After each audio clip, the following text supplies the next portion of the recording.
My name is Holly, and I am a recovering alcoholic. I grew up in the church, was very involved in the youth group as a teen. I volunteered at church, and then I ended up going to a Christian college actually after I graduated high school. And I went for 1 year, and then that's where I met my ex-husband. He was a preacher's son. We got married very young. I was 19. When we got married, we struggled all the time. We never prayed together. We never went to church together. And then we decided, why not fix it by having a child? Then we got divorced when he was about 6 years old. That was my decision. I thought that the grass was greener on the other side. That's when I went to alcohol.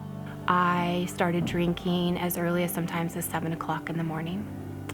And I would usually drink until I either fell asleep or passed out, which was sometimes 9 or 10 o'clock at night. I would wake up every morning thinking and praying that I could stop and that God would let me stop or give me the strength to stop. But I couldn't stop. I just kept drinking. Then my son, when he was getting ready to go into high school, he told me that he doesn't want to live with me anymore. And you would think that that would have been my rock bottom, to know that my son didn't want to live with me anymore. But it wasn't. Then the August 18th, it was a Sunday. And I was living with my parents at this point because I didn't have anywhere else to go. And I went back to their house, and I had been drinking all day and driving. And my mom said, "You have a problem." And at that moment, I was like, I know, and I need help. And I don't know how to get help, and I don't know what to do. So she called a couple of detox facilities. The first night in there, they had to continually monitor me because my alcohol level was so high. The other women that were in there, to see them and to see that they had been there so many times before and that they had lost everything, their families, their kids, and they were probably not going to be able to get them back. That was when I hit my final rock bottom. I actually was able to get out after 48 hours. I didn't have any friends because all of my quote-unquote friends were my drinking buddies. So then I decided that I needed to move to get away from that. So I moved to Pueblo West.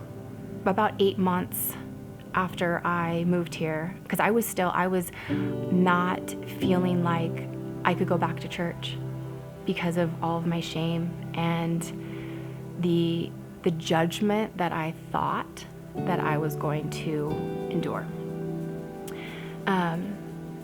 Then I started coming to Oasis, and I started to get involved, and I really I started reading my Bible and just pouring myself into God's Word. And I think about those days as well and realize that God's grace is so amazing. There's so many things that could have happened to me and my son during my drinking. Then in September of this year, or of 2021, through a lot of prayer, a lot of faith, a lot of earning back trust, my son saw the change in me, and he is now living with me full time. And I just know that God has given me a second chance to be able to write my story and to know that my past isn't defining me. God has forgiven me, and my biggest battle is forgiving myself. I want nothing more to be able to help anybody that's struggling with an addiction, with alcohol addiction, to know that God is there and God has been there for me always. I just needed to realize that that I needed him, and that I need him in my life every day, and that he never left me. I left him.